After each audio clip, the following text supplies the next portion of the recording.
Assalamu alaikum everybody and jazakallah for such a good introduction Umera. Usually मैं slides रखना prefer नहीं करती क्योंकि अक्सर मैंने देखा है कि लोग या तो नोट्स बनाने लग जाते हैं या स्लाइड्स में खो जाते हैं और समझना और इंट्रोस्पेक्ट यानी खुद के बारे में सोचना थोड़ा कम करते हैं। तो आज के सेशन में मैं आपको 4 कहानियां सुनाऊंगी। 4 कहानियां, हर कहानी के एंड में मैं चाहती हूँ कि हम थोड़ा सा इंटरेक्शन करें, थोड़ा उस चीज को समझने की कोशिश करें और फिर इन दी एंड हम माइंडफुल पेरेंटिंग के कुछ टिप्स या कुछ ट्रिक्स के बारे में डिस्कस करेंगे। अब सिंस ये यू नो 2 से 4 साल के बच्चे, 4 से 10 साल के बच्चे, टीनेजर्स, हर एज में पेरेंटिंग अलग अलग डिमांड्स लेके आता है। बट अपन एक जनरल ओवरव्यू देखेंगे कि क्या बेसिक चीजें हैं जो हम कर सकते हैं एक, और इन 4 स्टोरीज को हम डिस्कस करेंगे। ठीक है। पहली कहानी कुछ ऐसी है कि एक 12 साल का बच्चा था, वो मेरे पास कुछ 1 डेढ़ साल पहले कोविड के दौरान, कोविड शुरू होने के पहले आया था। 12 साल का बच्चा एकेडमिक्स में बहुत अच्छा था, दोनों वर्किंग पेरेंट्स थे, मिडिल क्लास फैमिली थी। अचानक से ऐसे होने लगा कि उसके मार्क्स कम होने लगे। तो मॉम डैड थोड़े कंसर्न हुए कि इतना तुम्हें क्यों कम पड़ रहा है या क्यों। फिर वो स्कूल जाने को ना कहने लगा कि है मुझे स्कूल नहीं जाना है, चिड़चिड़ापन है। दोस्तों के फोन नहीं उठा रहा था।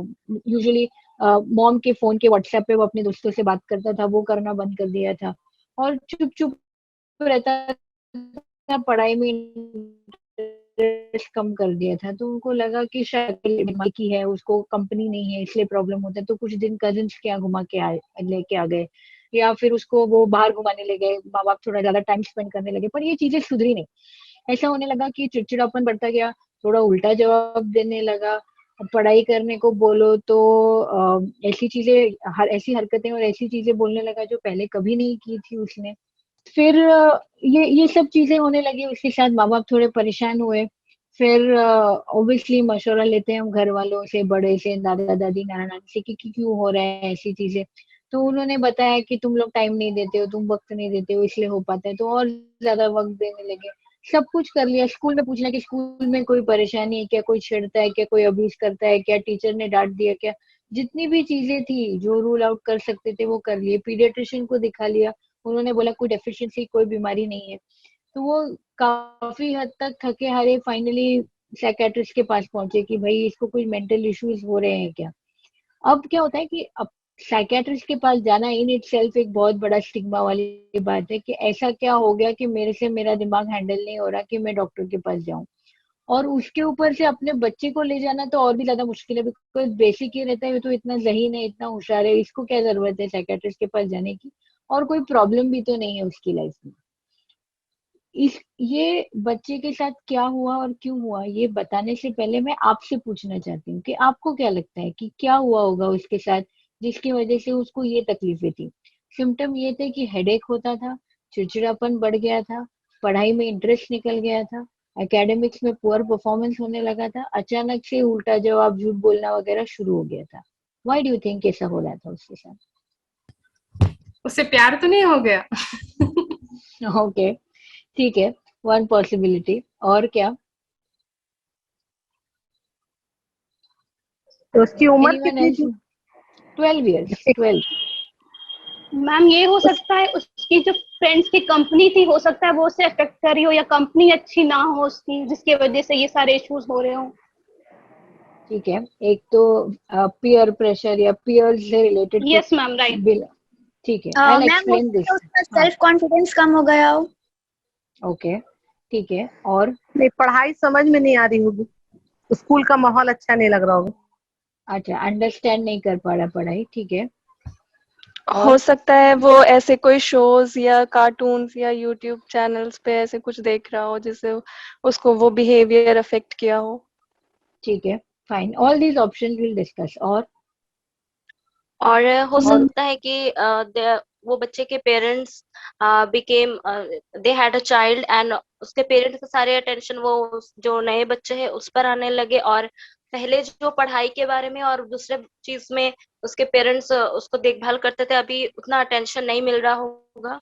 ठीक है, सिबलिंग राइवलरी जैसा, ठीक है, और Some abusive assault ठीक with है, the child in school or any other place, fine which fine is not able fine, to open up. ठीक है, और एडल्टहुड में मतलब ट्रांजिशन कर रहा हो तो समझ नहीं आ रहा हो कि किस हिसाब से डील करा जाए। एडोलेसेंट ट्रांजिशन, ठीक है, ठीक है, और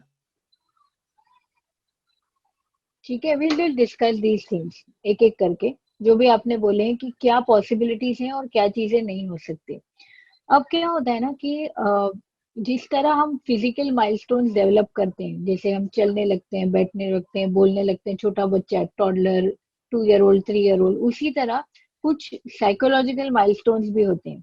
यानी जब छोटा बच्चा रोता है और माँ आके दूध पिलाती है तो बच्चा develops a sense of trust कि मुझे भूख लगी तो कोई है मेरे लिए। जब वो चलने लगता है तो एक सेंस ऑफ ऑटोनॉमी आती है कि मुझे जो चाहिए मैं खुद जाके लूंगा, मुझे मांगने की जरूरत नहीं है। जब वो टीनेज में आता है, 12 ईयर्स, 13 ईयर्स, तो एक सेंस ऑफ सेल्फ, एक सेल्फ आइडेंटिटी बनती है। सेल्फ आइडेंटिटी यानी मैं कौन हूँ। मैं कौन हूँ depends to a very great extent at that age, depending on what लोग मेरे बारे में क्या सोचते हैं। मेरे मॉम डैड मेरे बारे में क्या सोचते हैं, जब अपने दोस्तों से बात करते हैं तो मेरे बारे में क्या बात करते हैं, मेरे दोस्त मेरे बारे में क्या सोचते हैं। तो लोग मेरे बारे में जो सोचते हैं मैं वो हूँ। एक एक एज आने के बाद हम ये समझ जाते हैं कि मुझे क्या पता है मैं हूँ और लोग क्या सोचते हैं वो अलग चीज है, पर वो कंसेप्ट नहीं रहता। तो एक सेल्फ आइडेंटिटी वो टाइम पे आती है। तो यस, किसी ने कहा कि वो ट्रांजिशन के टाइम पे कुछ इशू हो सकता है कि फॉर सम रीजन उसका सेल्फ एस्टीम या सेल्फ आइडेंटिटी इतनी स्ट्रांग नहीं हो पा रही और इसलिए उसको तकलीफ हो रहा है। सेकेंडली किसी ने कहा था कि पीयर से रिलेटेड यानी दोस्तों से रिलेटेड, तो सेंस ऑफ बिलोंगिंग कि मैं अपने दोस्तों जैसा हूँ, मैं अपने दोस्तों में घुल मिल के अच्छे से रह सकता हूँ, दिस सेंस ऑफ बिलोंगिंग, ये भी एक इम्पोर्टेंट माइलस्टोन है जो वो एज ग्रुप में आता है। तो yes, there is a possibility कि वो भी हो। थर्ड, किसी ने कहा कि सिबलिंग राइवलरी, यस, हिस्ट्री में मैंने बताया था कि वो एक ही बेटा है, but it is a possibility कि अगर नया बच्चा आ गया हो और सडनली अटेंशन डाइवर्ट हो गया हो तो उसकी वजह से भी उसको तकलीफ हो सकती है। Abusive assault, yes, abusive assault और सोशल मीडिया, ये दो चीजों को हम सेपरेटली डिस्कस करेंगे as a part of our cases, but right now I want to discuss this one. अब ये सारी जो चीजें हमने डिस्कस की, abusive assault, peer pressure, sense of belonging, identity, self esteem, ये जो सारी चीजें हैं ये कॉजेज हैं। पर अभी जो ये बच्चा गो थ्रू कर रहा है, दिस इज चाइल्डहुड डिप्रेशन। हमको सुन के ही अजब लगता है कि इतने से बच्चे को कैसे डिप्रेशन हो सकता है, माँ बाप इतना ध्यान दे रहे हैं, पढ़ाई में अच्छा है, सब कुछ तो मिलता है, फिर क्यों डिप्रेशन हो गया है। डिप्रेशन सिर्फ एक्सटर्नल कॉजेज से नहीं होता, इंटरनल कॉजेज भी रहते हैं। यानी हमारे दिमाग में एक केमिकल होता है सेरोटोनिन, और अगर वो केमिकल अपना काम बराबर से ना करे ना तो किसी को भी, आपको भी, मुझे भी, कभी भी डिप्रेशन हो सकता है। डिप्रेशन मतलब सब चीज समझ में आती है बट वो यू कांट फील बेटर, यानी खुद को तुम मोटिवेट करके बाहर निकल के बेटर नहीं फील कर पाते और उसी में अटकते जाते हो। We have seen 8 year old, 8 साल के बच्चे को भी डिप्रेशन होता है। I have seen a 12 year old attempting suicide. तो जरूरी नहीं है कि हर बार एक्सटर्नल फैक्टर्स ही रहे जिनको हमको करेक्ट करना है। कभी कभी सिर्फ सिम्टम्स को देख के भी हमको डायग्नोसिस मिल सकता है। वेरी ऑफन नहीं, ऑलमोस्ट 90% ऑफ द टाइम जब बच्चों में एंजाइटी या डिप्रेशन होता है वो उनमें ये वोकेबुलरी नहीं रहती कि मैं उदास हूँ, मुझे घबराहट हो रही है, मुझे बेचैनी हो रही है। तो वो अलग तरीके से प्रेजेंट करते हैं। एंजाइटी 99% ऑफ द टाइम बच्चों में सोमैटिक कंप्लेंट्स, पेट दर्द, सर दर्द, पीठ दर्द और अनएक्सप्लेन्ड, यानी सब टेस्ट करा लिए, पीडियाट्रिशियन को दिखा लिया, दवा खा लिया, विटामिन के सप्लीमेंट दे दिए, तो भी वो एक नहीं जाता। एक वेग पेन रहता है, एक जगह स्पेसिफाइड नहीं रहता है और अलग अलग जगहों पे आता रहता है। तो वो एक पेन्स होते हैं अक्सर, सोमैटिक कंप्लेंट्स एंजाइटी डिप्रेशन की तरफ हमको लेके जाते हैं। और sudden onset decline in academics and loss of interest and किसी भी चीज में इंटरेस्ट नहीं लेना, ये डिप्रेशन के लक्षण हो सकते हैं। क्योंकि मैंने हिस्ट्री में कहा था कि अब्यूज को, स्कूल के एनवायरनमेंट को, पेरेंटल बिहेवियर को ऑलरेडी वो करेक्ट कर चुके थे, फिर भी उसको ये तकलीफ हो रही थी। ठीक है। डिप्रेशन जब 12 साल के बच्चे में होता है, usually first line of treatment counselling होती है, अगर वो बच्चा साइकोलॉजिकल माइंडेड है तो, और एल्स कुछ बच्चों में शॉर्ट टर्म के लिए दवाइयां भी देनी पड़ती हैं। दवाइयों के बारे में भी हम थोड़ा डिस्कस करेंगे कि दवाई के बारे में हमारे दिमाग में कुछ फिक्स आइडियाज रहते हैं, और खास करके साइकेट्रिक दवा, वो भी बच्चों में, तो दैट विल ऑल्सो डिस्कस। ठीक है, ये केस क्लियर है? हम नेक्स्ट शुरू कर सकते हैं कि किसी को कुछ पूछना है? क्लियर। क्लियर है ना? ठीक है, नेक्स्ट करते हैं, किसी को कुछ सवाल रहा तो बाद में भी पूछ सकते एंड में पूछ लेंगे, फाइन। ठीक है, next we'll go to this. ये पेरेंट्स आए थे मेरे पास एंड दे वर लाइक हमारा बच्चा ना बहुत स्मार्ट है। एक बार ना, मैं अगर हम आपस में किचन में बात कर रहे हैं, वो हॉल में टीवी देख रहा है, तो भी उसको सब पता रहता है कि कौन क्या बात कर रहे हैं, और हर चीज याद रखता है। पर पढ़ाई का कुछ भी किया ना, तो आज पढ़ा कल भूल गया, उसके दिमाग में ही नहीं रहती कोई बात। दूसरी चीज, स्कूल में हर बार pencil, rubber, ruler, water bottle भूल भूल के आता रहता है। कितनी बार बोलो तो भी याद करा के दो, लेबल करा के दो, बैग को वाटर बॉटल बांध के दो, तो भी कुछ ना कुछ तो भूल के ही आता है वो। अभी तो नया नया ऐसा है कि झूठ बोलना शुरू कर दे, इतना सफेद झूठ बोलता है, 2 मिनट में पकड़ा जाता है, फिर भी झूठ बोलता रहता है। तो हम तो बड़े परेशान हो गए, 2 मिनट रुक नहीं सकता। अगर हम उसको बोले कि ठीक है जरा रुक जाओ, अपना टर्न आएगा तो जाएंगे, डॉक्टर के पास जाते हैं, तो इतनी बेचैनी करता है। हमारे रिश्तेदार तो वो आने से पहले अपने सारे सामान उठा के ऊपर रख देते, पता नहीं क्या आके क्या तोड़ दे। तो हम कितना समझाए, मारे पीटे, समझाए उसको, लेकिन कुछ फर्क नहीं पड़ता, वो ऐसे के ऐसे ही रहता है, हर चीज भूलता रहता है। हाँ, लेकिन मोबाइल का गेम दिया या टीवी दिया तो घंटों बैठेगा एक जगह पे देखते हुए। पर पढ़ाई के अंदर इधर क्या हो रहा है, उधर क्या हो रहा है, थोड़ी बेल बजी, थोड़ी आवाजें वह दूर किसी कुत्ते की बार्किंग की आवाज आई तो वो उसको सुनाई देती है, जाके डिस्ट्रैक्ट हो जाता है। तो ये स्टोरी थी। कोई कुछ कहना चाहता है कि क्या प्रॉब्लम हो सकता है ये बच्चे के साथ? बच्चे को शायद ADHD हो। यस, ओके, अटेंशन डेफिशिएंट, या मेरे भी जहन में यही आ रहा था। Correct correct. तो attention deficit hyperactivity disorder के बारे में क्या पता है हमको? What do we already know about ADHD? So इसमें बच्चा ज्यादा देर तक कोई एक पर्टिकुलर एक्टिविटी नहीं कर सकता, मतलब मोटर मूवमेंट्स बहुत ज्यादा होते हैं। ठीक है, कैसा? हाँ ठीक है, कोई कुछ कहना चाहता है?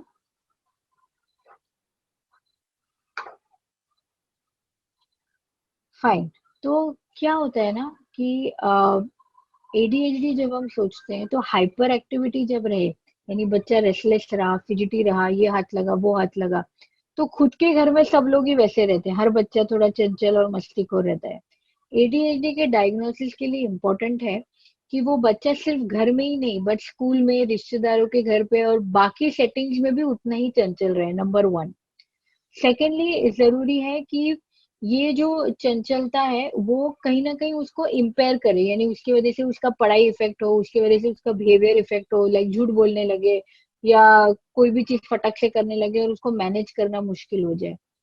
तीसरी बात, हर बच्चा हाइपर एक्टिव नहीं होता, ADD भी कुछ होता है, यानी कुछ बच्चों को सिर्फ इनअटेंशन रहता है, हाइपर एक्टिविटी नहीं होती, तो वो डायग्नोसिस मिस हो जाता है।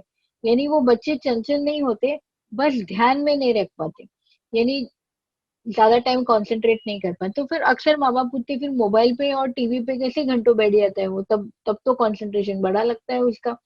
तो सिंपल ये होता है कि जब आप टीवी देख रहे हो या मोबाइल देख रहे हो, तो उसमें images, colour, sounds continuously changing रहते हैं, तो वो ब्रेन को एंगेज करके रखते हैं। बल्कि जब हम बुक पढ़ते हैं या कुछ टेक्स्ट देखते हैं, तो वो कैसा होता है कि वो थोड़ा मोनोटोनस है, सेम सेम हो जाता है, उसकी वजह से बच्चे का फोकस जल्दी लूज हो जाता है। अक्सर जब ADD होता है तो डायग्नोसिस मिस हो जाता है, और फिर क्या होता है, बच्चा फोकस कर नहीं सकता, माँ बाप, ट्यूशन टीचर सब पीछे पड़े कि पढ़ो पढ़ो पढ़ो, इसका ध्यान नहीं, बहुत जहीन है लेकिन ध्यान नहीं है, तो वो बच्चा अवॉइड करने लगता है। फिर वो इम्पल्सिवली झूठ बोलना, अपने रिजल्ट छुपा के रखना, या अपने मार्क्स नहीं बताना, ऐसा करने लगता है to protect himself, because he is helpless. उसको समझ में नहीं आ रहा है कि ये लोग क्या बोल रहे हैं और मैं क्यों नहीं कर पा रहा।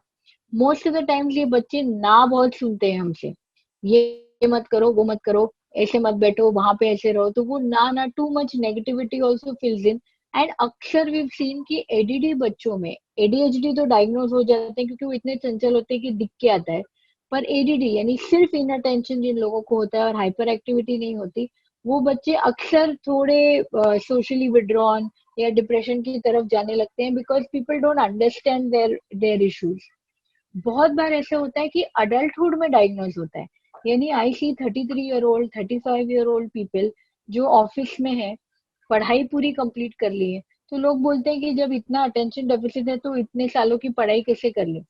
अक्सर ऐसा होता है कि जब आईक्यू अच्छा रहता है तो तुम उतने कम टाइम फोकस करके भी कॉम्पेंसेट कर लेते हो, बट एक पॉइंट आता है इन योर वर्क एनवायरनमेंट कि तुमको 2 घंटे की मीटिंग सुननी ही है या तुमको 1 घंटे में ये प्रोजेक्ट करना ही है, तो यू फाइंड इट डिफिकल्ट, और तब डायग्नोज होता है कि ये इंसान को तो बचपन से एडीडी है। तो वो मिस हो जाता है डायग्नोसिस जब सिर्फ एडीडी रहता है। तो इट इज इम्पोर्टेंट कि अगर कोई बच्चा सिर्फ झूठ बोल रहा हो या सिर्फ उल्टा जवाब दे रहा हो या मारपीट करना शुरू कर रहा हो, जरूरी नहीं कि वो बिहेवियरल प्रॉब्लम है, वो डिप्रेशन भी हो सकता है, वो एडीएचडी भी हो सकता है। So these are the 2 possibilities. इसके अंदर किसी को कुछ पूछना है और we start the next one, the next case. जी, क्या तादाद है, लाइक अगर परसेंटेज निकाला जाए तो कितना परसेंटेज बच्चे इन चीजों से अफेक्ट होते हैं? Roughly they say 2 to 3 kids in every classroom. That's how common it is. That's how common it is. Yeah. ये इन्फेंट में भी ऐसा कुछ हो सकता है? See, we usually restrict diagnosis till 6 years. मतलब 6 साल के बाद ही डायग्नोस करते हैं, क्योंकि बहुत से बच्चे चंचल होते हैं, पर बाय 4, 5, 6 years ना वो अपने आप ही थोड़ा सेटल हो जाते हैं।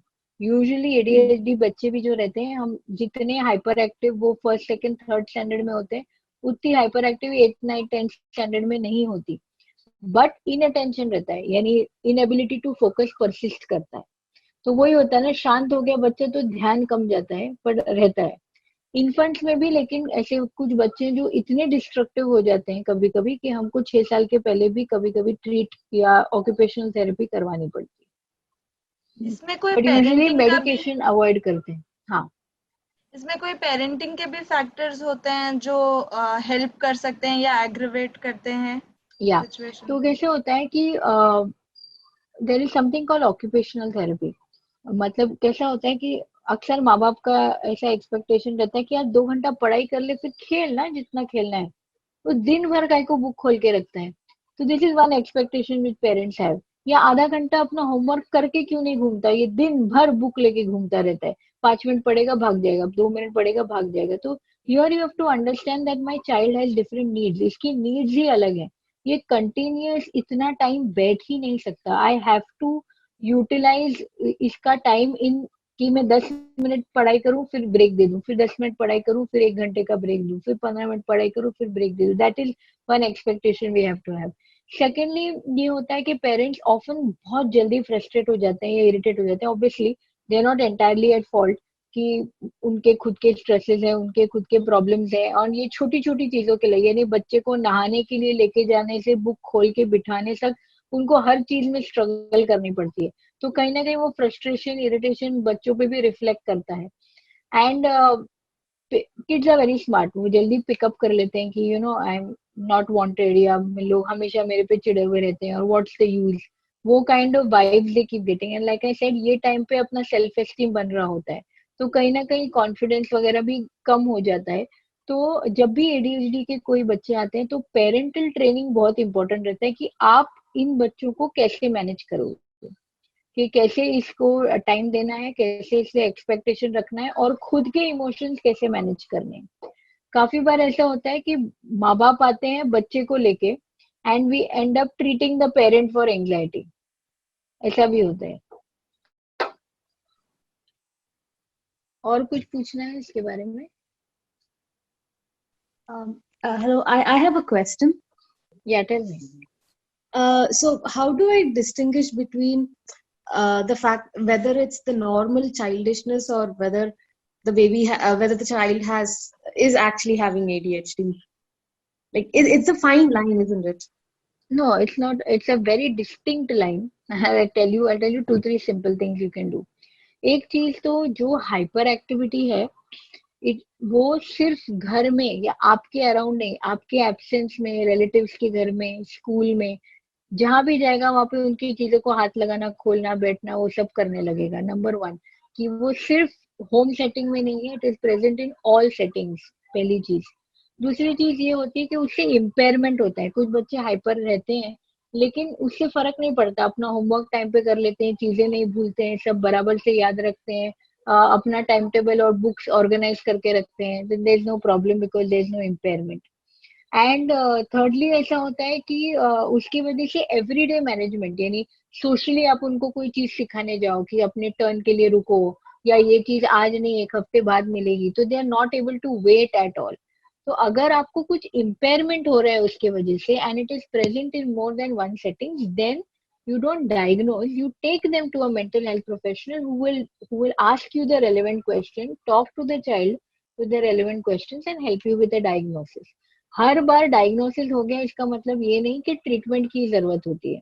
कभी कभी सिर्फ पेरेंटल ट्रेनिंग होती है, कभी कभी ऑक्यूपेशनल थेरेपी सिर्फ होता है, कभी कभी मेडिकेशंस भी रहते हैं। तो depending on your child's needs what is required.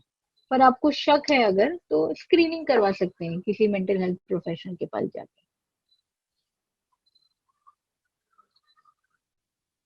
Does that answer your question? Yes, it does. Thank you. Okay, fine.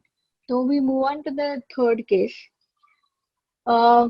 This will start थोड़ा adulthood में। तो मेरे पास एक पेशेंट आता है कि वही ही इज अ पायलट। उसने पायलट ट्रेनिंग किया फ्लोरिडा से, वहीं पे रहता था। कुछ सालों पहले इंडिया वापस आ गया अपने पेरेंट्स और सिस्टर के साथ रहने के लिए। एंड वहां पे उसको कैनबिस की आदत पड़ी, गांजा खाने की आदत पड़ी, बिकॉज वहां पे लीगल था, तो काफी सालों से ले रहा था। Almost 18 years he was consuming cannabis. यहाँ आने के बाद also he continued, easily available है यहाँ पे भी। And everything was going fine. उसने डैड का बिजनेस ज्वाइन कर लिया, पायलट वगैरह सब छोड़ दिया and things were going fine. Suddenly he started developing thoughts that terrorists are surrounding his house and they are coming to kill his mom and sister, and they will abduct them and they will rape them, and all those thoughts he started getting. फिर उसने क्या लिया, उसने knife लिया kitchen में से and he decided that I will kill my mom and sister because कोई पाकिस्तानी या कोई टेररिस्ट आके मेरे मॉम और सिस्टर को मार दे, उससे अच्छा मैं ही मार दूं लोगों को। तो he took a knife and he wanted to kill his mom and sister. तभी they understood something is wrong. They locked themselves in a room. They called the police. The police got him to the hospital and that's how he got admitted. Now, why I'm telling you this story is that he consumed cannabis for 18 years and nothing happened. कुछ भी नहीं हुआ उसको. He was absolutely functional. He finished his education. He was doing his work. And 18 years later, it caught up with him. He developed such a condition. अब ये जो pattern है, ये तो स्टोरी हो गई, बट ये जो बायोलॉजिकल चेंजेस अपने दिमाग में होते हैं when you consume any drug is the exact same thing that is happening to our young children, even us today, when we're getting addicted to our mobile and internet and social media. It's exactly the same dopamine kick, the same craving. In fact, internet addiction is now considered, it's not in the DSM yet, but it is considered to be एक diagnosis consider करते हैं उसको, और उसका जो treatment होता है, जो हाल ही में निमैंस वगैरह में हुआ है, उसका treatment वही मेडिकेशन है जो बाकी ड्रग्स में दिया जाता है, बिकॉज ब्रेन में उसका फंक्शनिंग उतना सिमिलर है। नाउ अक्सर क्या होता है कि वी फोकस ऑन ये बहुत ज्यादा मोबाइल पे रह रहा है, इसका मोबाइल बंद करवाओ, ये क्यों इतने घंटे मोबाइल पे रहता है।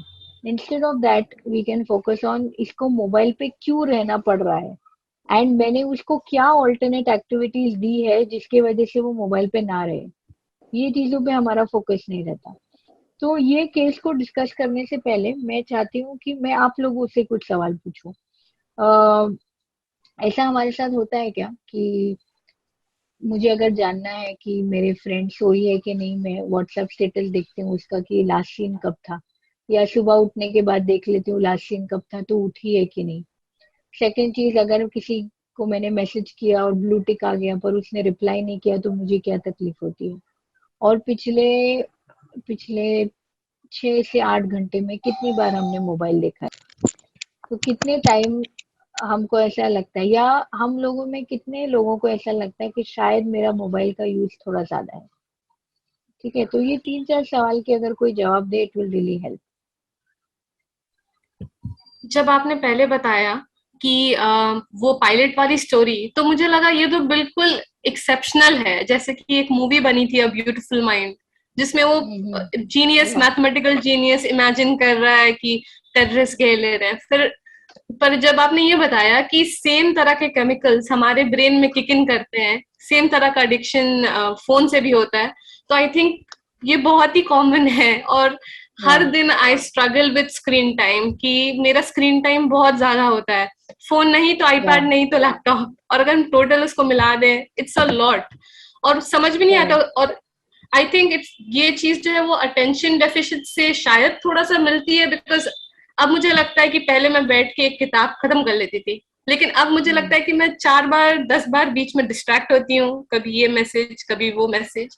और स्पेशली हम लोग जो रिलेशनशिप्स में है, और अगर लॉन्ग डिस्टेंस है तो हम लोग बहुत ये सब चेक करते हैं, लास्ट सीन कब है, अरे अब उठ भी गए तो जवाब नहीं है। तो यस, आई थिंक बहुत रेलेवेंट। ठीक है, screen time, so you agree कि your screen time is more than it should be, और कोई एक्सेप्ट करना, कन्फेस करना चाहता है कि उसका स्क्रीन टाइम शायद जितना होना चाहिए उससे ज्यादा है? आई थिंक मेरा है बहुत ज्यादा, और मतलब रेगुलर, अभी छोटी बेबी है तो बहुत बहुत चीजों में टाइम नहीं मिलता, बट जब मेरा ऑफिस आवर्स में, even if I am in a meeting, तो पर मुझे हर वक्त एंजाइटी रहती है कि मैं अपना फोन चेक कर लूं। तो मैं अपने काम कर रही हूँ, पर मैं कुछ ना कुछ फोन में, और कुछ नहीं भी है तो भी मैं ढूंढ लेती हूँ कि क्या देखना है मुझे फोन में। अच्छा, ओके, ठीक है। और कोई?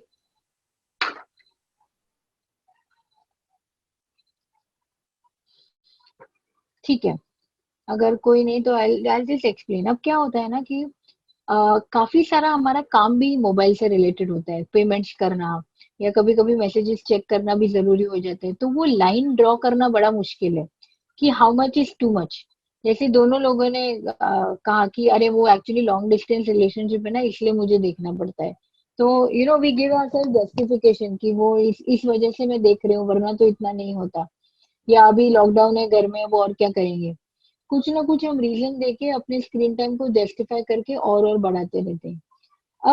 अब सिंपल सी बात यह है कि अगर हम गांजा, चरस, कैनबिस या कोई भी ड्रग्स की बात करें, तो वो जो चीजें हैं वो हमको पता है कि कंप्लीटली अवॉइड करनी है, बट ये इंटरनेट तो हम बंद नहीं कर सकते ना। We have to strike a balance कि मुझे करना भी है, यूज भी करना है, पर ऑप्टिमली यूज करना है, so much that it doesn't affect my everyday life. तो ये बैलेंस स्ट्राइक करना एक्सट्रीमली इम्पोर्टेंट है, और ये बैलेंस स्ट्राइक करने के लिए हर इंसान को अपने खुद के रूल्स बनाने हैं। पर क्यों बनाए रूल्स? ठीक ठाक ये तो चल रही है ना। तो वी हैव टू अंडरस्टैंड कि इतना सोशल मीडिया यूज करने का डिसएडवांटेजेस क्या क्या है। नंबर 1 क्या होता है कि सबसे पहले अपने को ना इंस्टेंट ग्रेटिफिकेशन की आदत हो जाती है। यानी मेरे दिमाग में कोई थॉट आया, या वो कौन सा गाना था, या वो कहाँ पे देखा था मैंने, या वो खरीदना चाहिए क्या, उसका क्या कॉस्ट होगा, या उसको मैंने मैसेज करना चाहिए, और ये थॉट को हम प्रोसेस ही नहीं करते, डायरेक्टली गूगल, अमेजोन के ऊपर एक्शन शुरू कर देते हैं। या कोई गाना याद आया या कुछ याद आया तो तुरंत उसको गूगल करके ढूंढ लेते हैं, और हम अपने आप को सोचने का टाइम ही नहीं देते उसके बारे में। That is number 1। तो इंस्टेंटली अपने थॉट्स को ग्रेटिफाई करने की आदत पड़ जाती है। दूसरी चीज ये होती है कि लाइक किसी ने बोला ना कि वो फियर ऑफ मिसिंग आउट रहता है, फोमो रहता है कि कुछ कुछ आया होगा, तो कुछ मैसेज आया होगा किसी का, कुछ देख लेती हूँ, और वो एक हैबिट हो जाती है कि you know I don't want to miss out on anything. तो कहीं भी गए, कहीं 3-4 घंटा मोबाइल नहीं देखा, तो बेचैनी होती, जाके देख लूं कि कोई मैसेज तो नहीं आया किसी। ऐसा नहीं है कि हम कुछ स्पेशल एक्सपेक्ट कर रहे हैं, but still you have this thought and you keep getting stuck. I don't know कितने लोगों को यहाँ पे सोशल मीडिया पे चीजें अपलोड करने की आदत है, but that is an entirely different illness in itself कि मैंने अपलोड किया, मुझे कितने लाइक मिले, मुझे उतना वैलिडेशन मिला। अक्सर हम देखते हैं कि सेल्फ एस्टीम लो होने वाले लोगों को ये लाइक से बहुत ज्यादा फर्क पड़ता है। I just share a simple story. कि मेरी एक पेशेंट थी जो काफी वेट ज्यादा था उनका, मतलब she was on the heavier side. And अक्सर मॉम बोलती थी कि इतनी मोटी हो कैसे शादी होगी, कि थोड़ा तो पतले हो जाओ, तुम अभी से 2 बच्चे की माँ लगते हो ना, टिपिकल लाइन जो मॉम्स बोलती हैं। एंड ऑब्वियसली उसका सेल्फ एस्टीम और काफी ज्यादा इफेक्ट हो गया था इन चीजों से। तो शी स्टार्टेड टेकिंग, उसने ना ये इंस्टाग्राम पे कई बॉडी पॉजिटिविटी और वगैरह के फोटोज और फोटो शूट्स वगैरह देखे, तो she started doing the same thing. She started dressing herself in you know size appropriate clothes और फोटोज अपलोड करने लगी, to the extent that she started uploading photos in her lingerie also. And she started getting comments and likes कि more power to you and this and that, और उसकी वजह से encouragement मिलके she kept doing it more and more.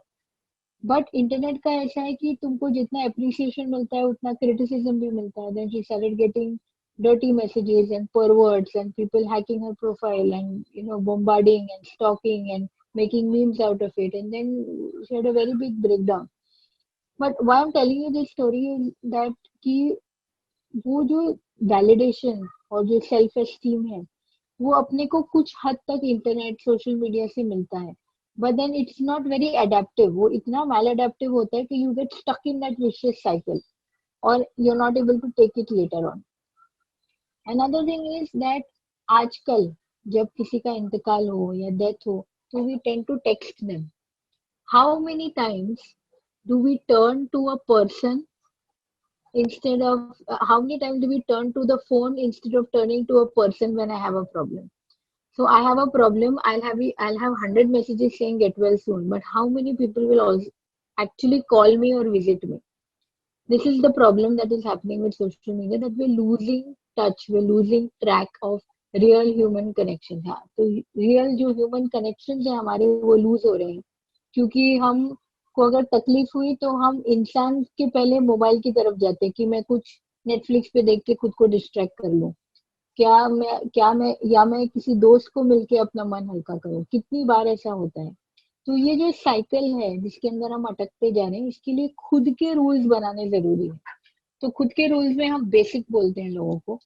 Number 1 एक चीज करनी है कि गैजेट फ्री टाइम जरूरी है। तो जो भी आपका स्लीपिंग टाइम है, जो भी वक्त आप रात को सोते हो, उसके 1 घंटे पहले अपने मोबाइल बंद करना है, कंप्लीट बंद, यानी आप उसका डेटा बंद करो और कहीं दूर चार्जिंग पे लगा के आ जाओ। नंबर 1। दूसरी बात यह है कि एटलीस्ट दैट 1 आवर आपका गैजेट फ्री होना चाहिए। मतलब मोबाइल दूर, मतलब आईपैड बंद, लैपटॉप बंद, आप बुक पढ़ सकते हो बट कोई भी गैजेट नहीं होना चाहिए फॉर दैट 1 आवर।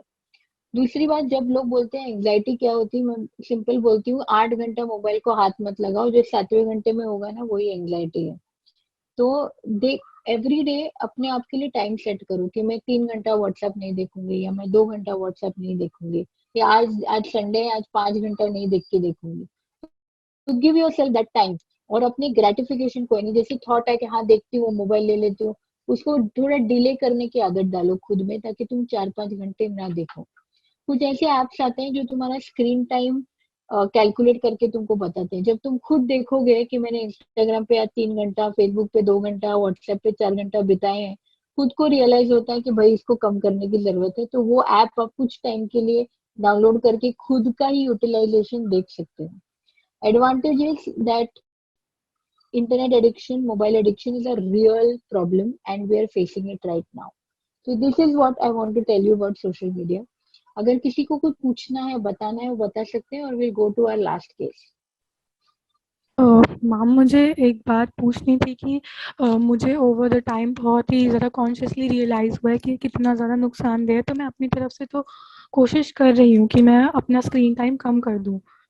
ठीक है, मैं इंस्टाग्राम यूज़ नहीं कर रही हूँ, मैं स्क्रोलिंग नहीं कर रही हूँ, लेकिन मेरी सुबह से क्लासेस हुई जा रही है, मैं वो लैपटॉप को ही देखे जा रही हूँ। उसके बाद भी थोड़ा ब्रेक लेने के बाद I have to do my homework, तो वो फिर से फ़ोन में ही काम है, सिर्फ लैपटॉप में ही काम है, तो स्क्रीन टाइम कम हो ही नहीं पा रहा है। चाहे हम जितना मर्जी कोशिश कर लें, हमें टीचर से डाउट पूछने तो फ़ोन पे मैसेज होगा, PDF सब फ़ोन पे, तो हम इस चीज़ को कैसे डील करें? ठीक है, लाइक आई सेड ना कि ये ऐसी चीज है कि आप कम्प्लीटली बंद नहीं कर सकते, बिकॉज हमारे काम भी उसी से एसोसिएटेड है। तो जब भी आप लेक्चर अटेंड करते हो या अपने प्रोफेसर्स को डाउट पूछते हो, उतना स्क्रीन टाइम तो तुमको रखना ही पड़ेगा। अनफॉर्चुनेटली वही इतने सारे घंटे हो जाते हैं। तो जो चीजें अपने कंट्रोल के बाहर है उन चीजों पे तो हम डिस्कशन कर ही नहीं सकते। क्या चीज हमारे कंट्रोल के अंदर है, वो ये है कि वो बचे हुए घंटे जब तुम काम काम नहीं कर रहे, तो जब तुम रिलैक्स कर रहे हो या जब तुमको ब्रेक लेना है, आई टेल पीपल कि कोई ऐसी एक्टिविटी ढूंढो जो प्रोडक्टिव हो, नॉन गैजेट रिलेटेड हो, नॉन कॉम्पिटिटिव हो, मतलब ऐसी चीज जिसमें गोल इंपॉर्टेंट ना हो। लाइक फॉर एग्जाम्पल कुछ लोगों को साइन लैंग्वेज सीखना है, या कुछ लोगों को एक्सरसाइज करना पसंद है, या योगा पसंद, सब कुछ ऐसी एक्टिविटी या स्पोर्ट्स, कुछ ऐसी एक्टिविटी होना चाहिए जिससे मुझे रिफ्रेश लगे, जो गैजेट से रिलेटेड ना रहे, जो प्रोडक्टिव रहे, पर एंड रिजल्ट इतना इम्पोर्टेंट नहीं है, प्रोसेस इम्पोर्टेंट। लाइक पेंटिंग करना, तो एंड में पेंटिंग कैसी बनती है इससे ज्यादा इम्पोर्टेंट मुझे वो पेंट लेके पेंट करने में ज्यादा मजा आता है, या निटिंग करना या स्टिचिंग करना, आई डोंट नो, कुकिंग करना, जो भी आपको पसंद आता है। तो यू शुड एंजॉय, आप वो प्रोसेस को ज्यादा एंजॉय करें, ना कि उसके एंड रिजल्ट को, ताकि the entire time becomes productive. तो ये जो रेस्ट है, rest can not be on the mobile. यानी नॉर्मली हम रेस्ट करने के लिए भी मोबाइल पे कोई मूवी देख लेते हैं, या रेस्ट करने के लिए मोबाइल की फॉरवर्डेड वीडियोस देख लेते हैं, that is not rest. If it's related to your gadget, वो रेस्ट नहीं है। आपको non gadget related rest activity ढूंढनी है खुद के लिए, और जितना टाइम स्पेंड करना है वो स्क्रीन पे उतना तो करना ही है ना। अभी वर्क फ्रॉम होम हो रहा है या पढ़ाई हो रही है, व्हाटएवर। ये एक बहुत अच्छा डिस्टिंक्शन आपने बताया, non gadget related rest activity. मेरा एक सवाल है कि एक तो ये सोशल मीडिया या गैजेट का यूज हम लोगों का अडल्ट का हो गया, पर आजकल जो है बच्चे जो स्कूल जाते हैं वो भी ऑनलाइन स्कूल हो रही है, और फिर उसके साथ साथ मतलब उनका स्क्रीन टाइम उसमें तो हो रहा है ऐड।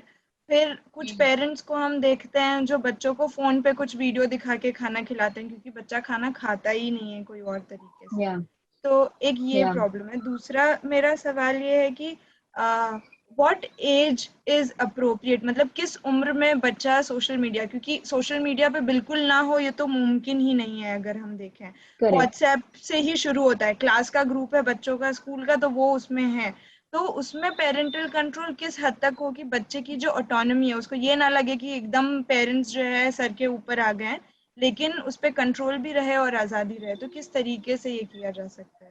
ठीक है, सिंपल सी बात है, बहुत से बच्चे बोलते हैं कि ये बिना मोबाइल के खाना ही नहीं खाता। आदत किसने डाली? और ऐसा नहीं है कल को वो बोलेगा that I need a knife in my hand, मुझे आप चाकू दोगे तो ही मैं खाऊंगी, आप दोगे क्या? तो अगर ले लोगे मोबाइल तो 2 दिन नहीं खाएगा, 4 दिन नहीं खाएगा, you start eating after that. ये आदत ही गलत है कि बिना मोबाइल के वो नहीं खाता। तो दैट इज एब्सोल्युटली आउट। दूसरी चीज, आज के जमाने में बच्चे का फेसबुक इंस्टा अकाउंट ना रहे, दैट इज अनफेयर, बिकॉज वो फिर अपने पेयर्स में, अपने फ्रेंड्स में काफी लेफ्ट आउट फील करता है। तो आई टेल पीपल कि उसका इंस्टा फेसबुक अकाउंट रह सकता है, लेकिन वो अकाउंट्स आपके मोबाइल पे होंगे, पेरेंट्स के मोबाइल पे ही will access those accounts, not on his mobile. Secondly I tell people कि सादा मोबाइल देने का बच्चों को, जो एंड्रॉयड और आईफोन वाले मोबाइल है वो पेरेंट्स के होने चाहिए, नॉट ऑफ द चाइल्ड। तो वो सारी चीजें, व्हाट्सएप ग्रुप्स है, फेसबुक है, इंस्टा है, एवरीथिंग ही कैन एक्सेस, पर माँ बाप के मोबाइल से, ताकि थोड़ा टाइम रिस्ट्रिक्शंस रहे, ताकि थोड़ा प्राइवेसी के ऊपर भी ध्यान रहे। एंड प्रेफरेबली पासवर्ड आपके पास होना चाहिए, भले नहीं, प्रेफरेबली यूज ना करें, but the child should know कि माँ बाप के पास मेरा पासवर्ड है and I am using it on their mobile. So that gives you some level of control over it. But बच्चे के मोबाइल पे ये चीजें नहीं होना चाहिए, क्योंकि फिर रात को 2 बजे, 3 बजे, 4 बजे टॉयलेट में बैठ के they are texting, that is something that you can not control. और ऐसा नहीं, और एक एज होती है ना, बाय 10 ईयर्स 11 ईयर्स आपका काफी ज्यादा पेरेंटल कंट्रोल होता है, उसके बाद डिफाइंस आ जाता है, उल्टा जवाब एंड मैं नहीं करूंगा वगैरह। उसके पहले ही तो आपको ये सारी ट्रेनिंग के काम करने हैं। जब हम इस तरह की पेरेंटल कंट्रोल की बात कर रहे हैं तो ये 18 ईयर्स से, मतलब बच्चों की ही बात कर रहे हैं, 18 से कम की ही बात कर रहे हैं राइट? मैं 10-11 साल की बात कर रही हूँ, 11 साल के बाद का कहानी अलग है। हाँ जी, नहीं बहुत सारे ऐसा भी होता है कि पेरेंट्स बहुत स्ट्रिक्ट कंट्रोल रखते हैं, जबकि लड़कियां अडल्ट हो चुकी होती हैं तब भी। अडल्ट नहीं, अडल्टहुड वो 18 तो लीगल एज है, psychologically I consider 11-12 years of age. आप उसके बाद कंट्रोल नहीं डाल सकते, यू हैव टू को create solutions. I am going to come to that next कि ये तो क्या नहीं करना है, क्या करना है उसके बारे में we are going to talk next. Okay. हाँ, तो this is the third one and the last one. I just want to tell you one story and I want to tell you how it is affecting our lives. I had a 28-year-old girl. 28-year-old girl, she was doing her CA पढ़ रही थी वो. और वो आई मेरे पास कि उसको बहुत ज्यादा इरिटेशन होने लगा है, रात को नींद नहीं आती है, चिड़चिड़ापन आता है, माँ बाप पे बहुत गुस्सा आता रहता है और उनको उल्टा जवाब देती है. मुझे बुरा लगता है बोले, पर मैं वैसे ही करती रहती हूँ उनके साथ और उनको भी समझ में नहीं आ रहा है मैं ऐसा क्यों बिहेव कर रही हूँ. तब थोड़ा डिटेल में बात किया उसके साथ तो पता चला कि वो ना जब 28 साल की थी तो एक डॉक्यूमेंट्री देख रही थी. डॉक्यूमेंट्री रेप के ऊपर थी, रेप और हरासमेंट और मोलेस्टेशन, और अच्छी डॉक्यूमेंट्री थी ना. आई डोंट नो, डिस्कवरी नेशनल किसी की तो थी वो. It was a very well made documentary and वो देखते देखते उसको याद आया कि when she was 7-8 years old उसके साथ ये काफी बार हुआ है. ऑल दीज इयर्स वो मेमोरी रिप्रेस हो गई थी, बट अब when she was watching the documentary उसको सब याद आया और उसके घर के मेड जो मेल सर्वेंट था वो ही करता था उसके साथ. तो आफ्टर दैट उसको काफी ज्यादा ब्रेक डाउन हो गया and then she was like कि मेरे साथ भी हरासमेंट और मोलेस्टेशन हुआ है. Then she told her parents कि ऐसा ऐसा है, बिकॉज वो मेल सर्वेंट अब भी उनके घर में था. तो वो फादर ने बोला कि अब पुरानी बात क्यों निकाल रहे हो, वो तो बात खत्म हो गई है ना. और दूसरी बात, अब तो तुम अडल्ट हो, अब तो खुद का ख्याल रख सकते हो, अब उसको निकालने में क्या मतलब है. तो इधर पे एक सेंस ऑफ ट्रस्ट ब्रीच हो गया उसका, सेंस ऑफ माय पेरेंट्स मेरे लिए खड़े नहीं हो रहे हैं and they don't understand what I been through. Obviously वो ये एक्सपेक्ट नहीं कर रही थी कि वो उसको निकाले या अभी कोई इलीगल एक्शन ले, बट एटलीस्ट समझे, सुने और एक्सेप्ट करें कि उनसे क्या गलतियां हुई हैं. और एक और लड़की थी जो उसको अपने हस्बैंड के साथ इंटीमेट रिलेशनशिप्स में प्रॉब्लम हो रहे थे बिकॉज फॉर 7 years उसके साथ कुछ ऐसा हुआ था when she was from 4 years to 11 years of age. तो ऐसे बहुत सारे केसेस हम अडल्टहुड में देखते हैं कि बचपन में इतना ट्रॉमा नहीं हुआ, वो मेमोरीज आराम से रिप्रेस हो गई, पर जब भी वो इंटीमेट रिलेशनशिप या कोई ट्रिगर आता है वो मेमोरीज फिर से एक्टिवेट हो जाती है और तकलीफ होती है. इस बारे में मैं इसलिए बात करना चाहती हूँ क्योंकि हम जब भी सेक्सुअल हरासमेंट या अब्यूज के बारे में सोचते हैं तो हम लड़कियों को ही दिमाग में रखते हैं. अनफॉर्चुनेटली ये लड़कों में भी उतना ही कॉमन है. इतना कॉमन है कि we believe that 1 in 3 children, हर 3 बच्चे में एक बच्चे के साथ कभी ना कभी उसके लाइफ में कोई ना कोई फॉर्म ऑफ अब्यूज होता है. It not necessarily mean rape, but it can be touching of private parts, it can be using the child's hand to touch your private parts. ऐसे काफी सारे अब्यूज के केसेस होते हैं बट हमारा ध्यान नहीं रहता क्योंकि ये कोई आउटसाइडर नहीं, मोस्ट ऑफ द टाइम ये कोई नोन फैमिली मेंबर ही रहता है. अक्सर ऐसा होता है कि ये जो चीजें हैं वो क्या करते हैं, या तो चॉकलेट देते हैं बच्चे को या किसी तरह उसको भी कोई तो बच्चे के हिसाब से गलत काम में इन्वॉल्व करते हैं कि तुमने झूठ बोला या तुमने मेरे से चॉकलेट ले लिया तो फिर अभी हम दोनों भी गलत हो गए ना, अब मम्मी को नहीं बताने का, दैट काइंड ऑफ थिंग. तो बच्चों को गुड टच बैड टच के बारे में ट्रेनिंग देना बहुत जरूरी है कि कहाँ पे टच करना अलाउड है, कहाँ पे टच करना नहीं अलाउड है.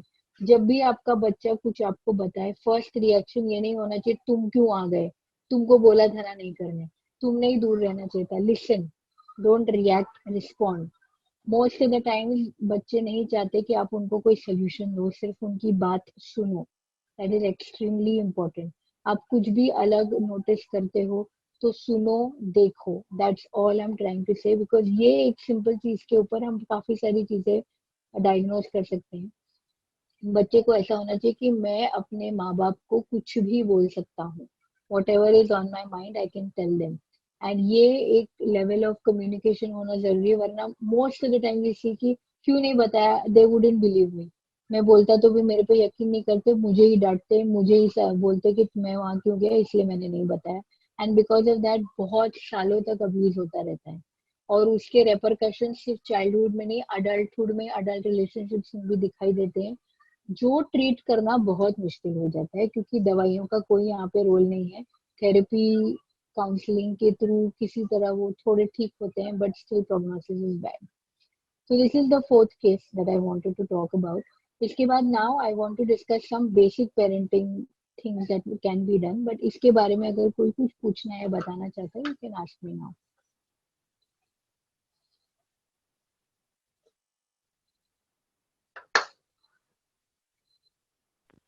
जब ये मेमोरीज रिप्रेस हो जाती हैं तो ये अच्छी बात है क्या कि अगर वो कभी याद ना आए, इंसान नॉर्मली अपनी जिंदगी जी रहा हो और वो लाइफ में कभी अफेक्ट नहीं हो, तो अच्छा, इज इट अ नाइस बोलिए. थिंग? कैसा होता है डिफेंस, मतलब अपने ब्रेन के कुछ डिफेंस मैकेनिज्म रहते हैं, यानी हमारा दिमाग ना हमेशा हमको प्रोटेक्ट करता रहता है. फॉर एग्जाम्पल, अगर आपने से मैंने आपसे रूडली बात कर लिया और मुझे शाम को लगा अरे यार मैंने ऐसे नहीं करना चाहिए, तो मेरा दिमाग मुझे समझाएगा ठीक है ना, एक ही बारी तो किया, उसने भी तो रूडली बात किया था, तो मुझे बेटर लगने लगेगा. या अगर सपोज आई डोंट नो, बहुत से एग्जाम्पल ऐसे होते हैं जहाँ पे हमारा दिमाग हमको कुछ ना कुछ एक्सक्यूज या जस्टिफिकेशन देके बेटर फील करवाने लगता है. तो ये हमारे डिफेंस मैकेनिज्म होते हैं. जो रिप्रेशन ऑफ मेमोरी है वो एक इमेच्योर डिफेंस मैकेनिज्म है, अक्सर चाइल्डहुड वगैरह में रहता है, जहाँ पे कोई एक मेमोरी जिससे पता है मुझे तकलीफ होने वाली है, वो अनकॉन्शियसली हमारे न जानते हुए वो मेमोरी चली जाती है ताकि हमको याद ही ना आए. तो ये एक डिफेंस ही है, मतलब हमारे ब्रेन का एक तरीका है हमको वो ट्रॉमा से प्रोटेक्ट करने का. होना ठीक है, पर अगर वो किसी बात से ट्रिगर हो गया तो फिर उसको ठीक करना और फिर वो पेशेंट को उसमें से बाहर निकालना थोड़ा मुश्किल हो जाता है. और वो कब होगा और कब नहीं होगा ये अपने हाथ में है नहीं. I want to contribute here. I am 45 years old. So what I see is abhi ki even I have undergone some kind of abuse by my real maternal uncle when I was just in 6th or 7th standard while I had visited my nani's place. So us waqt my mother didn't listen to me, right? Correct. Or my mother, and I don't blame her. और कोई भी parent कभी भी कुछ करता नहीं है, but उस इंसिडेंट से जब मम्मी ने सुना नहीं और वो जो खाला थी उन्होंने भी नहीं सुना, and everybody was like, and it was a big thing for me what had happened. It was very unfortunate. तो मेरा लाइफ का एक पैटर्न हो गया है कि आई सीक फॉर दिस अटेंशन, और कि मुझे अंडरस्टैंड कर रहे हैं कि नहीं कर रहे हैं. उस चक्कर में I repeat a lot of times things, क्योंकि मुझे ये एक मेरे सेल में है कि पीपल डोंट अंडरस्टैंड. वो मेरे तभी चला गया. So I am working on it. But ये ऐसा नहीं है कि like this is so relevant. और एक आंकड़ा है कि लाइक 52% बॉयज गेट अब्यूज्ड. तो ये तो it's an alarming figure where we are talking, ये तो 2:1 वाला हिसाब आ गया. सो ये बातें बहुत वैलिड हैं और ये बार बार होनी चाहिए. हमको एज अ पेरेंट हमें ये नहीं होना चाहिए कि भाई हमारे साथ नहीं हो रहा है, बिकॉज कहीं ना कहीं हमारे आसपास हो रहा है. So quite relevant, quite relevant what you are speaking. Thank you for contributing. मुझे एक और चीज इससे याद आई. अक्सर क्योंकि वो फैमिली मेंबर होता है ना, रिपोर्ट नहीं होता. मतलब अभी हम अपने बच्चे को प्रोटेक्ट कर लेंगे, इसको रिपोर्ट करने की क्या जरूरत है. मतलब अभी अंकल है, हमारे सब रिलेशनशिप खराब हो जाएंगे, तो अभी हम ध्यान रखेंगे. ये सबसे बड़ी गलती होती है, बिकॉज उससे ना जो परपेट्रेटर रहता है, जो करता है, उसको कॉन्फिडेंस मिलता जाता है. एंड आपने नहीं बोला, but because of that 4 other kids are going to get abuse. तो उसको रिपोर्ट कराना, वो इंसान को कन्फ्रंट करना एक्सट्रीमली इंपॉर्टेंट है, ताकि कहीं ना कहीं उसका कॉन्फिडेंस कम हो इस चीज के बारे में, जो अक्सर नहीं होता. 99% of the times when I tell parents कि आप एटलीस्ट कन्फ्रंट करो अगर आपको लीगल एक्शन नहीं लेना है, तो भी दे रिफ्यूज. अभी तो पॉक्सो एक्ट में मुझे पता चला तो I have to report, but otherwise parents do not do and they like हम संभालेंगे, उनको घर में ही नहीं आने देंगे, वो रहेंगे तो हम बच्चे को साथ में रखेंगे, बट कन्फ्रंट नहीं करते. That is a very very big problem in our society. ठीक है. सो if anyone wants to say something, or I'll go to the next part. एक तो ये है कि पेरेंट्स नजरअंदाज कर देते हैं पता होने के बाद, या तो ये है कि समझते ही नहीं है, मतलब उनके हिसाब से चाइल्ड अब्यूज एग्जिस्ट ही नहीं करता है, मतलब ऐसा कुछ हो सकता है समझ नहीं आता. पर कुछ पेरेंट्स होते हैं जिनको लगता है कि they are like overprotective, कि हमारे बच्चे को कोई ना कोई हार्म कर ही देगा, और फिर उस चक्कर में एक सॉर्ट ऑफ हावरिंग है कि ना हम ऊपर ही घूमते रहेंगे बच्चे के, और यहाँ नहीं जाना, वो नहीं करना, ये नहीं करना। तो इसके बीच में एक बैलेंस कैसे हो, मतलब बाहर जो है बच्चा बहुत अनसेफ है, लेकिन क्या उसको फिर सिर्फ घर ही में रखा जाए? ठीक है, तो ये जो है ना, ये जो आप बता रहे हैं, ये very typical, we call it helicopter parents, कि पूरा टाइम अपने माँ बाप के आसपास से बच्चों के आसपास हवर करते रहते हैं और बच्चे की लाइफ की हर मुश्किल आसान करना चाहते हैं कि भाई इसको कोई तकलीफ ही ना हो, जब भी कोई प्रॉब्लम आए कि हम रहे उसको सॉल्व करने के लिए। और इसके वजह से भी बच्चों को अडल्टहुड में बहुत प्रॉब्लम्स होते हैं, बिकॉज ऑब्वियसली जिस तरह पेरेंट्स अडेप्ट हो रहे हैं वैसी बाकी की दुनिया तो नहीं होने वाली। तो दे गेट स्टक इनटू ये लॉट ऑफ शुड्स, कि ये शुड होने, this should happen, my people should listen to me, या मेरे साथ ही बुरा क्यों हो रहा है। और कॉन्फिडेंस के भी बहुत इश्यूज आते हैं in the real world. So obviously striking a balance between the two is important. तो like I said, open communication with the child, कि बच्चा आपके साथ आके कुछ भी शेयर करे। सेकंड, अगर उसने कुछ बोला जो आपको झूठ लग रहा है तो भी उसको एड्रेस करो। डोंट थिंक कि ये तो हो ही नहीं सकता, because the child is looking for trust. वो आप में ट्रस्ट ढूंढ रहा है, वो आप में बाकी चीजें, उसको नहीं फर्क पड़ता कि वो जिसने किया है वो जेल जाता है कि नहीं। उसको सिर्फ ये है कि मेरे माँ बाप मेरी बात सुनते हैं कि नहीं, या वो मुझ पे भरोसा रखते हैं कि नहीं। तो ये एक लॉन्ग टर्म बॉन्डिंग के लिए इम्पोर्टेंट है, तो वो क्वेश्चन को एड्रेस करो। थर्डली, अपने बच्चे के लाइफ के हर प्रॉब्लम सॉल्व करना का ठेका आपने नहीं लेना है, बिकॉज जब तक वो मिस्टेक नहीं करेगा, जब तक ही वोंट फॉल डाउन, जब तक he will not struggle, he will not learn. तो कुछ नॉलेज होता है जो हम डायरेक्ट देते हैं कि झूठ मत बोलो, अच्छे अच्छे से रहो, उल्टा जवाब मत दो, डायरेक्ट नॉलेज। और कुछ चीजें जो बच्चा खुद रियलाइज करता है कि ये मुझे नहीं करना चाहिए क्योंकि इसके कॉन्सिक्वेंसेज जो है वो मुझे नहीं चाहिए, तो ये लर्निंग शुड कम। तो ये बेसिक चीजें हम कर सकते हैं ताकि वो मेक श्योर कि there is some balance between the to.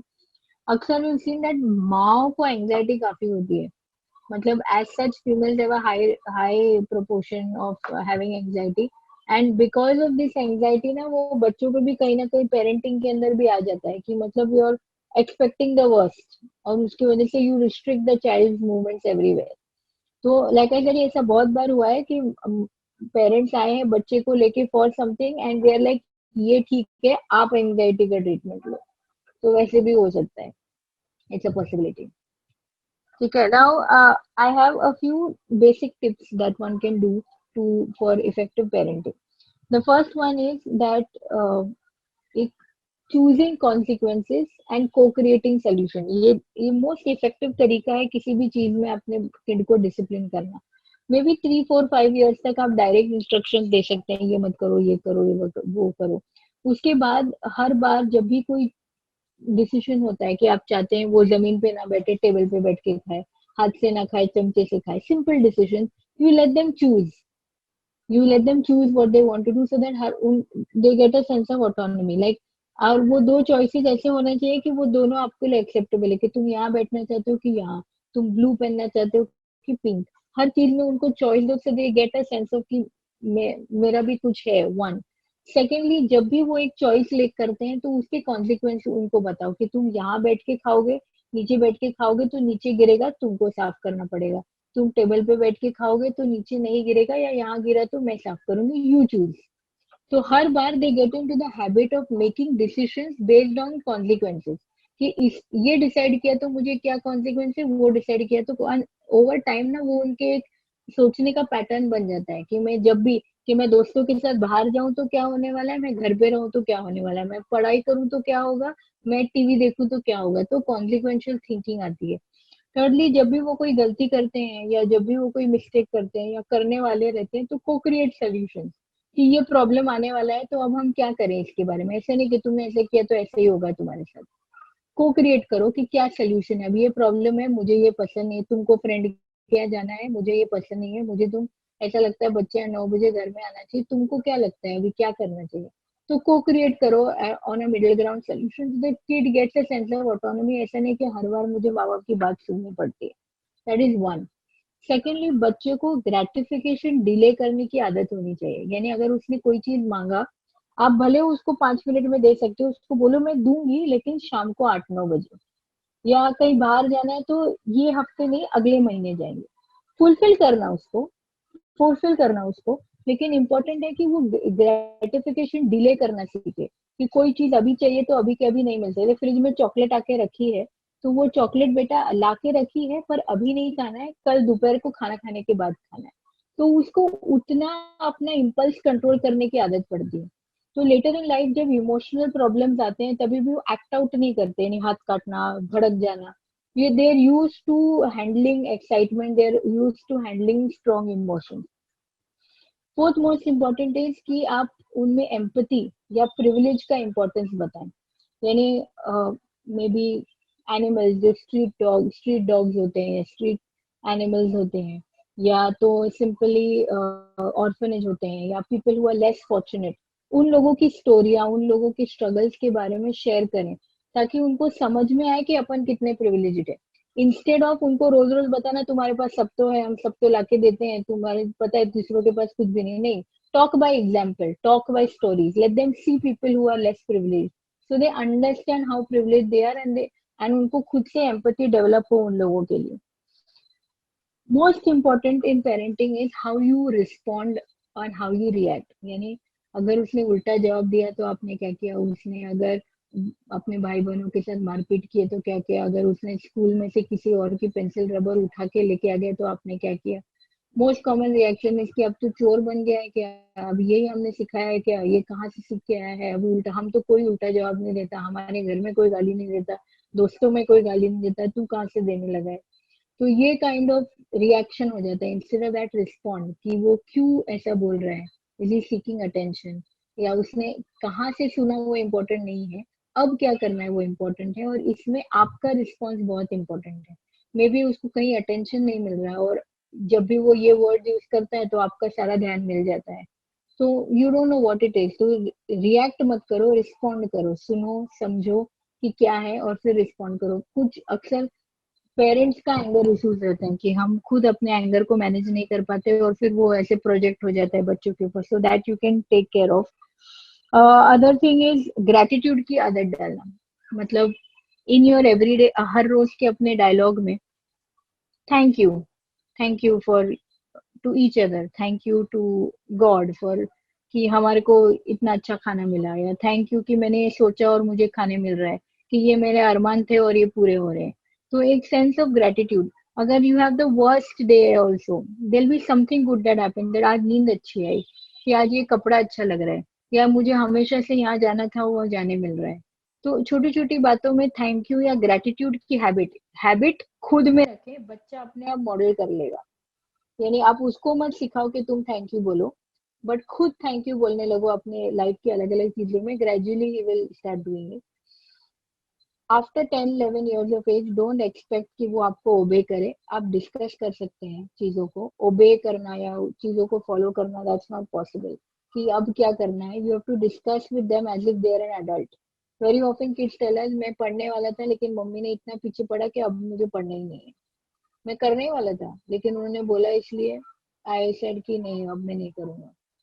तो इम्पोर्टेंट है कि हम आदत डालें कि हम चीजों को डिस्कस करें और उनको अडल्ट की तरह ट्रीट करें, because after 12-13 years of age बच्चा स्टार्ट थिंकिंग मुझे सब समझ रहा है, मुझे मॉम डैड हर चीज में ओवर रिएक्ट करते हैं।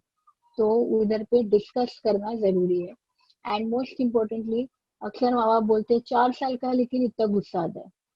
Anger is a normal emotion. Anger, jealousy, guilt, embarrassment, happiness, sadness, normal basic emotions. We all go through them. We can't suppress or avoid. मतलब इनको हम नजरअंदाज नहीं कर सकते, ये इमोशंस हमको आएंगे। जेलस फील करना कोई गलत बात नहीं है, नॉर्मल इमोशन है, आता है हम लोगों को। पर जेलसी को कैसे एक्सप्रेस करना, बल्कि हम खुद और मेहनत करें ताकि जो चीज से हमको जेलसी हो रही है उसको ओवरकम करें, या उसमें ही अटके रहें।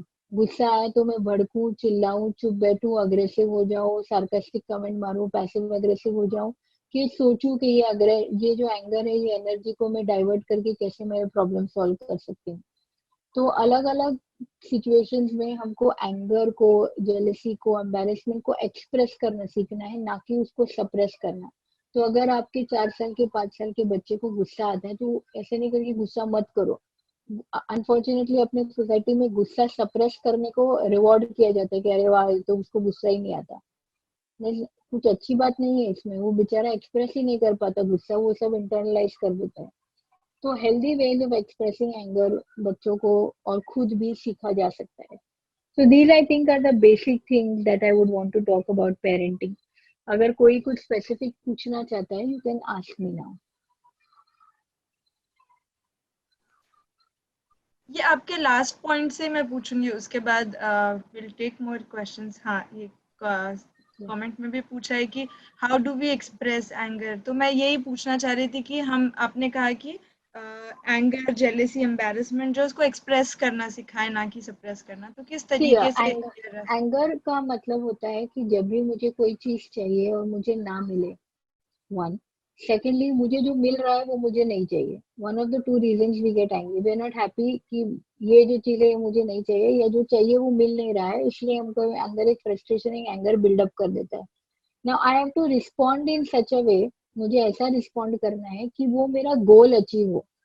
तो सिंपल सी बात है, अगर मैं ट्रैफिक में अटक गई और मुझे कहीं जाना लेट हो गया और मुझे गुस्सा आया उस बात पे कि ट्रैफिक की वजह से मैं लेट हो गई, मेरा पूरा शेड्यूल खराब हो गया, now I have to understand कि ये सारे फैक्टर्स मेरे कंट्रोल के बाहर है कि कितनी ट्रैफिक रहेगी, कितना टाइम लगेगा। Only thing I can control कि मैं 1 घंटा पहले निकलूं, उसके अलावा मैं कुछ नहीं कर सकती। तो कहीं ना कहीं माई गुस्सा depends on my expectations from things that are beyond my control. तो बेसिक एक्चुअली एक कॉग्निटिव बिहेवियर थेरेपी का मॉडल होता है कि जहाँ पे हम अपने परसेप्शंस को समझे। सिंपल बात है, अगर 10 गाड़ियां ट्रैफिक जैम में अटकी हैं, 4 सिग्नल रेड की ग्रीन हो गए, पर एक भी बार कोई भी गाड़ी हिली नहीं है, all 10 drivers are going to be in a different state of mind. सबको गुस्सा नहीं आएगा, कोई गुस्से में रहेगा, कोई नीचे उतर के झगड़ेगा, कोई चिल्लाएगा, कोई इंडिफरेंट रहेगा, कोई म्यूजिक एंजॉय करेगा, कोई फोन पे बात करेगा। तो हर इंसान का रिस्पॉन्स अलग अलग रहता है, बल्कि प्रॉब्लम सेम है सबका, सब लोग वही ट्रैफिक में उतने ही टाइम से अटके हैं। डिफरेंस ये है कि हर इंसान वो ट्रैफिक को परसीव अलग करता है। कोई ये सोचता है कि ठीक है ना, सभी तो अटके हैं, क्या कर सकते हैं।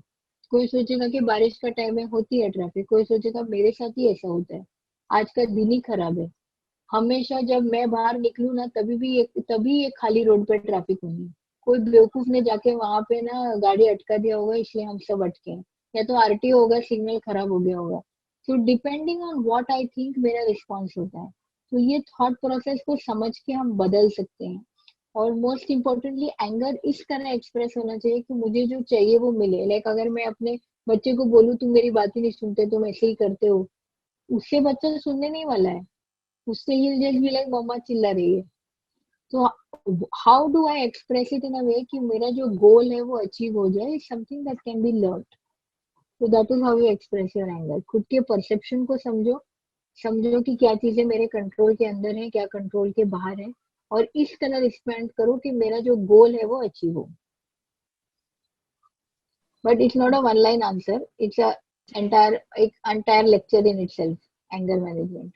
जी जी, ये जेलसी के ऊपर मतलब इट्स वेरी इंटरेस्टिंग कि आपने ये पॉइंट उठाया कि बच्चे को अगर ये फीलिंग है तो इट्स नेचुरल, और उसको जो है हम एक्सप्रेस करना सिखाएं। जैसे मैंने देखा, मेरा एक नेफ्यू है, 4 साल का है अभी, वो जब 2-2.5 साल का था तो एक छोटी बिल्ली की का बच्चा घर आया, and when I was paying attention to that kitten, मतलब वो अटेंशन जब बिल्ली के बच्चे को मिल रहा था, तब भी इसको जो है जेलसी है समझ आ रही थी। एंड हमारे यहाँ क्योंकि ज्यादातर मुस्लिम फैमिलीज में गुस्सा है, जेलसी है, ये जितने भी डिफिकल्ट इमोशंस हैं, इनको खराब तरीके से भी देखा जाता है, because we are not suppose to have them, मतलब हमारे पास ये होने नहीं चाहिए। तो जो एल्डर्स हैं, some of them would start saying कि अरे ये तो कितनी खराब बात है, मतलब कि बिल्ली के बच्चे से भी इसको जेलसी हो रही है, जलन हो रही है, हसद हो रही है। तो पर हम क्या करें, मतलब एक तो ये है कि लोग बोलने लगते हैं, पर दूसरा ये कि जब हम देख रहे हैं कि बच्चे को हसद हो रहा है, किसी और बच्चे को अटेंशन मिल रहा है उससे, या पेट को भी अटेंशन मिल रहा है, तो उस सिचुएशन में हमें क्या करना चाहिए? ठीक है। तो फर्स्टली ये अनफॉर्चुनेटली अब वी कांट चेंज, जैसे सब लोग कैसे सोचते हैं वो चीज चेंज करना अपने कंट्रोल के बाहर है। लेकिन उसके अंदर क्या कर सकते हैं, 2 चीजें हैं। एक तो व्हेनेवर यू रियलाइज कि किसी बच्चे को किसी और बच्चे की वजह से जेलसी हो रही है, वो दोनों के प्ले को थोड़ा इंक्लूसिव बना सकते हैं कि जब भी डॉग के साथ खेले जाए तो वो पिल्ले के साथ खेला जाए तो बच्चा भी वो प्ले में या वो खेल में इन्वॉल्व रहे, ताकि both are on the same plane, कि उसको ज्यादा इन्वॉल्व मिले और जो अटेंशन उसको कम लग रहा है वो एड्रेस हो जाए, नंबर 1। सेकेंडली, अगर दूसरे फॉर्म्स ऑफ जेलसी है, लाइक उसके पास इतना अच्छा टॉय है या उसके माँ बाप उसको बाहर लेके जाते हैं वगैरह, वैसे टाइप की भी जेलसी रहती है। तो we believe that jealousy healthy और अनहेल्दी दोनों होती है। हेल्दी जेलसी ऐसी होती है कि अनहेल्दी जेलसी ऐसी होती है कि तुम्हारे पास कुछ है जो मुझे पसंद है, तो I will try to either take it away from you और spoil it for you. Healthy jealousy is तुम्हारे पास कुछ है जो मेरे पास मुझे पसंद है, and I will work towards getting there. तो मैं क्या कर सकता हूँ ताकि मेरे मॉम डैड भी मुझे वो खरीद के दे, कि मैं बोलूंगा कि मैं इतना अच्छा पढ़ाई करूंगा या इतने मार्क्स लाऊंगा तो मुझे वो मिलेगा, तो वो जेलसी को मैं इस तरह डायरेक्ट करूँ कि मुझे जो चाहिए वो मिले। So that will be healthy form of jealousy. But अगर जेलसी होती है उसको लेबल करके उसको बुरा बोलना is not welcome, because it's normal. There is no person जिसको जेलसी नहीं होती। सिंपल सी बात है, आप अगर इंस्टा फेसबुक पे अच्छे कश्मीर के फोटोज देख लो, कोई घूमने गया है तब भी थोड़ी सी हो जाती है। तो it's no one is free of it, it's not possible. जी बिल्कुल सही बात है, थैंक यू।